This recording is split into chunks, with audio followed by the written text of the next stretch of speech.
mekwuomia ndị Igbo na anyị nwere ebe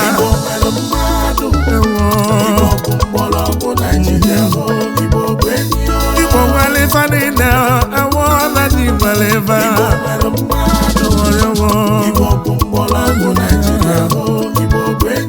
Achukwu kọsiri ndị Igbo supeshalụ olitọfụla anyị n'anya n'ụwa oyi mekwuomia ndị Igbo na anyị nwere ife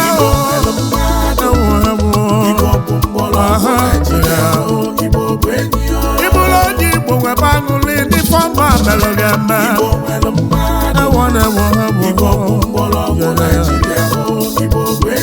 onye abụrụ onye Igbo n'ebe n'ụwa Igbo nwere ife n'ụwa enwere obodo ijelu n'ifuru onye Igbo kwalụ n'anya bụ obodo tiletio n'ụwa obodo niile nọ n'ụwa na ndị Igbo nọ n'ime ya obodo n'ụwa ọnụ n'ụwa iruo n'Eshia dị ga-afụrụ n'onye Igbo iruo na Europe na ndị Igbo na-abịa nọ iruo na America nọbụ ndị Igbo nọbịa South America nọbụ ndị Igbo n'ebe afọ na Scandinavia nọbụ ndị Igbo juru di ya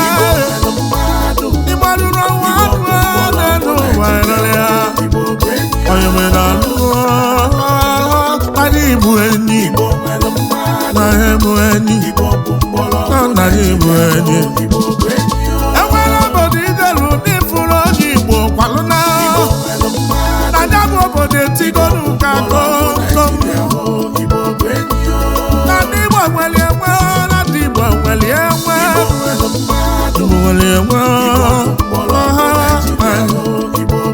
Igbo na-emepe obodo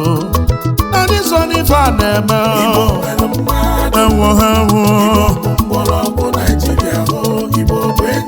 iji wee malụ ga-atụwe mgbalụcha ntị gị ọfụma Igbo agbachisigo nsogbu mbụ niile nwere n'ego ọbalụlụ kọmpini kwulu kọmpini na Lagos steeti na Lagos mara mma n'ọbụ ndị Igbo mere eme ịlụzienụ n'ugwu Awụsa n'ọbụ ndị Igbo mere ebe ọkụ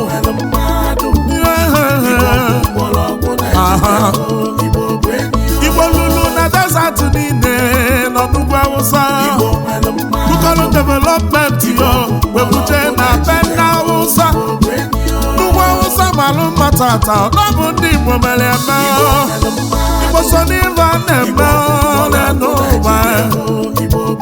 njedebe egwu ka mụ na-eti ebe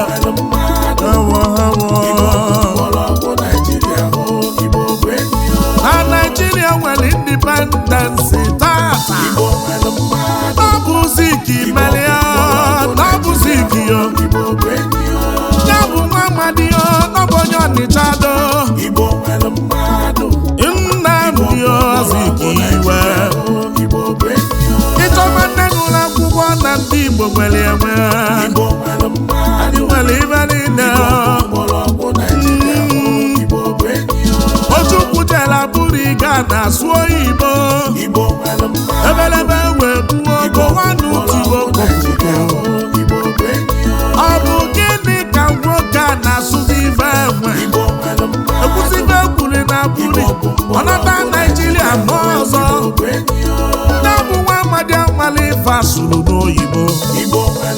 ebelebe gburu anyị nwere ọnewu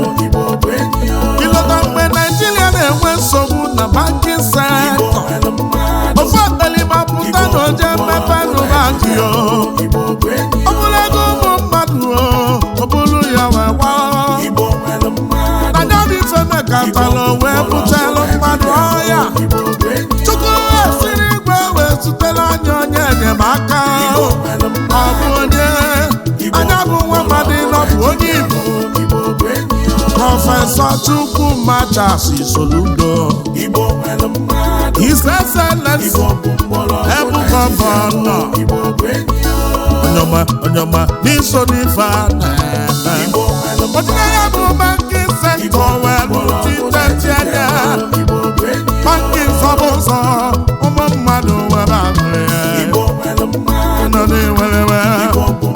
Sullivan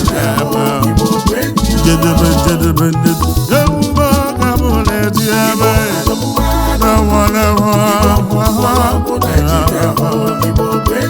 abịa na abaghị na nsali na ọ bụ ndị Igbo kacha asụ abịa na ndị Igbo nwere enwe na abaghị na nsali agbanye ife a na-eme Igbo mmadụ na Naịjirịa ndị Igbo ka na-asọvaịvụ n'elu ụwa ịbịa n'ilo si Lagos steeti bata South East checking point yo n'oruru 200 ọ bụ gịnị afịa ndị Igbo ka na-achụ ma ndị Igbo ka na-asọvaịvụ n'elu ụwa irute na clearing na forwarding ebule ego wee tinyesi ya n'ime niile maka ndị Igbo ma na-emenụ ma na anyị gba atakata abụọ n'egbanye kpọrọ akpọ gọọmenti etinye ego na dọla ndị Igbo etinye afịa ego ma na-emenụ ma na ndị Igbo mmadụ nọ sọvaịvụ Igbo kpọrọ akpọ anyị Sullivan na-eme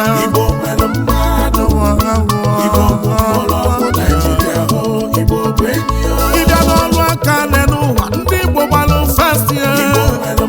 Igbo gbasiri ike Igbo na-alụsi ọrụ ike na anyị nwere ebe na ndị Igbo nwere ebe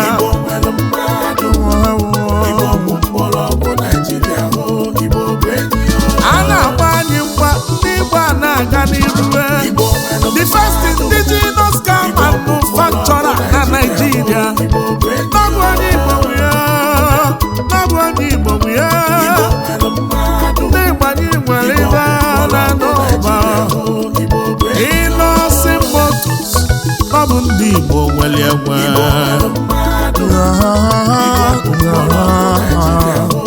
ịma na onye Igbo bata n'obodo ọfịfọ ọbịa wee kpọrọ nwanne ya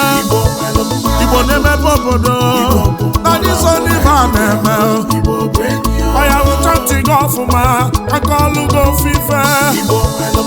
Igbo bụrụ onwe fa n'anya mana ọlụ na-ego ọ bụrụ nsogbu abịa n'okwu ego na ndị Igbo na-enwezi nsogbu ya bụ ife na-ewute m ya bụ ife na-ewe m iwe enwe ọkịga na-eso okwu na ndị Igbo ịbụrụ ya ọ bụ na enwe ịfụnanya ibe ga-adị mma n'ụwa ụfọdụ ndị Igbo ga-abụfafu ebe nwanne ba ga-esila chapio ogologo ya wee tichie obido wee mama ya mma ọ bụ maka gịnị okwu ego okwu ego ya bụ ife na-ewe m iwe onye weta ntị gị ọfụma akọọlọ gị akụkọ gị nụ atịelu gị ịja gị ike ịfụnanya gbaga onye Awụsa polisi kwụsị gị isi ọrụ ya Awụsa ijebe onye Yoruba kwụsị gị isi ọrụ ya Yoruba ijebe mana onye Igbo kwụsị gị n'elu ụwa isi ọrụ ya Igbo ịtọrọ ife ọ ga-eme gị n'anya gị ga-afụzi ntị gị Igbo fọnụ nwụnụ n'anya Igbo fọnụ nwụnụ n'anya ịfụnanya maka ofu ife na-enwe m iwe ndị ezichere Abuja ọlụzie na Abuja ma chọba akpafa laịmasị laịsensị na ndị Igbo ka a na-agba ihe agba ịlụzie n'ugwu Awụsa ndị Awụsa gbarịba bụ laịsensị ewugharịrị erigbu egbuo ife ego na-emezi ndị Igbo fụrụ ego n'anya n'elu ụwa wee lie nne ọ bụrụ na ịgụsịa mahadum idebe gị chọba ọrụ onye Yoruba fụ nwanne ya ọ ga-enyekwa ya ọrụ onye Awụsa wee fụ nwanne ya ọ ga-enyekwa ya ọrụ mana o ruo na nke ndị Igbo emebe biznes ya ị ga-akwụ nnekwu ụgwọ tupu ha wee nye gị ọrụ akwụ ọgwụ ụgwọ ọnwa ị ga-enweta pesanteji ya ife na-enwe m iwe ife ego na-emezi ndị Igbo ka were ịfụnanya maka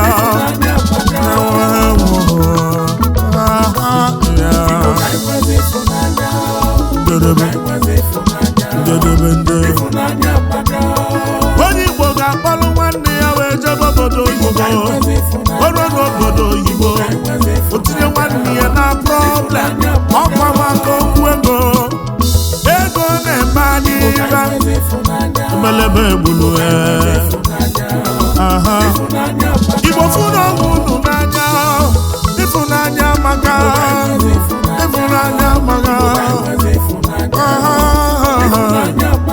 ụfọdụ na-akpọrọ nwanne fa wee gbalụ mbibi n'obodo oyibo asụsụ afiafieli ego ewere ego wee chibe echichi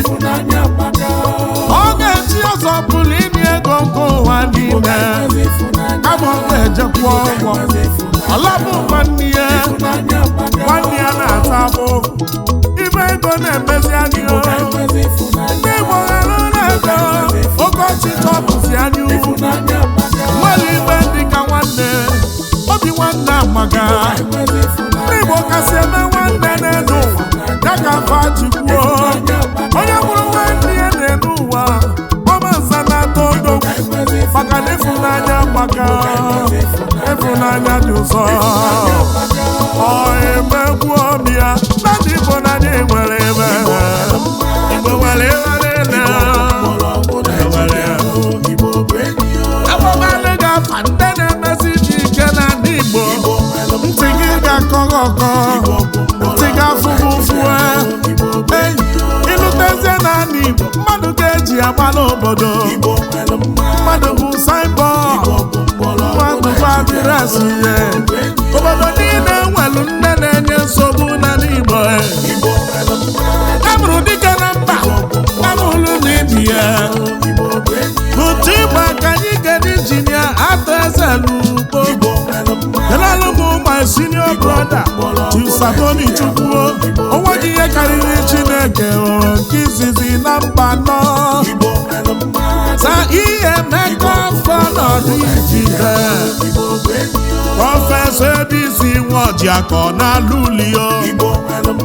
Chisakletus Wibeto Emeka nna ya kedu ibe dị asọ na Nedo Chief Innocent Chukwuma Igwe Charles Ezudogwu Charlie Rolls Royce Orange Drugs n'aka ọkpa nnegwu mmadụ kabụbụlụ Igbo wejeze na Aludike n'ọga m Chief Emeka Nwokonkwo nwata na ya eze kenalụ m ọkpọle ya nki adresị ndị ọba niile obi Kubana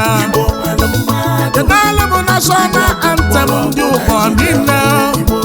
zenko ego na-efe efe n'elu ụwa onye ọcha kedu maka aka malụ na-ekwulu ọbịa niile Jowi Zaza kenalụ m ike nke ọgwụ ego Mighty n'ụmụchu odogwu ọchị na-emela ọjọ na-edo Okonkwo biko kenalụ m money weda ọma mmadụ ojoto kenazielụ m vintage ọchị na-emelụ na Mbaise kenalụ m Emeka Oti Adọbụ transfọma ndị achịna ịchaka kene habi dọ kenalụ m nwa nke ibi ya kwesịrị pọnụ Prince Aikio ife n'ala ife ọkpọkaneti nwabalụ mmiri na-ezoro ala igwe edo akụkọ na-awụ ide mmiri chifiko nwaribe akụwe obere nwa na-ebe agụ mkpọ n'obodo ukwu Odomperi ewu Chief Ebuka ọnụ nkwọ eze ndị Igbo na Tennessee kenalụ Maikon ọkọ onye egbuni ya na Nedo ebe gị nwankwọ na Ọkịda ọba tụrụ n'adị mma Sakochukwu wee zisio akụnye nwata egwu na agụrụ odogwu Sakebi Chukwu ma obi agha ego ike ndị ụkọ eze ji agbatu n'Ọkịda na disko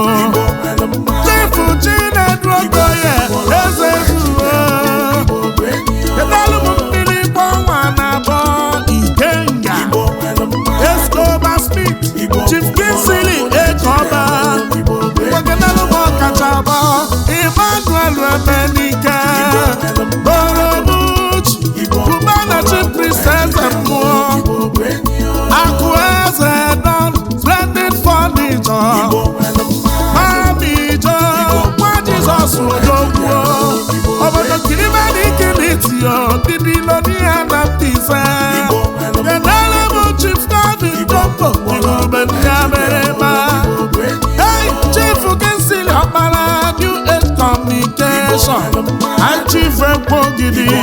agụdị ndụ nwandogide instigator na PH ọkwala ọzọ n'ịkpa Dr. Domani Records Ndubisi Georgia kenelu nwoke nwa na Nobio President General Lucky Luciano Ojingazeri ụmụahịa Holy Ghost Anointed Emerson Bafudike Obi's Gallery oke nwa Idena Duleri na Dubai Fada Odogwu kenelu mamana $1,000 na Dubai ọbatazuwara na mọbara ọtọtọ nwa High Chief Ọdịnaka Ojukwu isi mmiri na-ekwuru mmiri Mr. Masiwelu Chibo dibịa ego na Nike King of Boys Enakubidi na Mpọ Chief Ikemba onye bụ na ọnwa n'izoji Ena Chief Iloshos ike gwọlụ Bishop Nọzọbolo aka ji ofe ego Obiafudike n'Ọkịja Ifeleme ego na Switzerland ọnwa ọhụụ zara double mayor na Malaysia anyị je n'aka ọkwa kenelu bitupu ọma onye je n'ezebonyi agbanna na-agba akụ na-ebu atụ n'ụga egwu enyi ihe ala eze ego na Japan afọ nwa na mba anọ onye bụrụ egwu igwe Six Nation igwe na-ekarịla akarị dike ndị Indonesia nwaka nwa Tineto enyi nne gbara ibe odogwu Ọrịsta ife onye ji ọfọ kwuru ọha kenelu m ọhamadike ndị Igbo kalịsị odogwu anyị megwobịa na ndị Igbo aka imere ebe Igbo nwere ya nwa Igbo bụ enyi ya ọgọsi mee ndị Igbo nwere mmadụ I went to the club F15 Club G21 Club Exclusive Royal Eminent Club Diamond Fitness Club Isi Obi Ndị Igbo Foundation Club Great Ifedimma Friends Club Amuwo Dolphin General Fitness Club Pinnacle International Friends Club Royal Men of Class Koboko Family Ndị Igbo nwere ebe respect Chaka ekele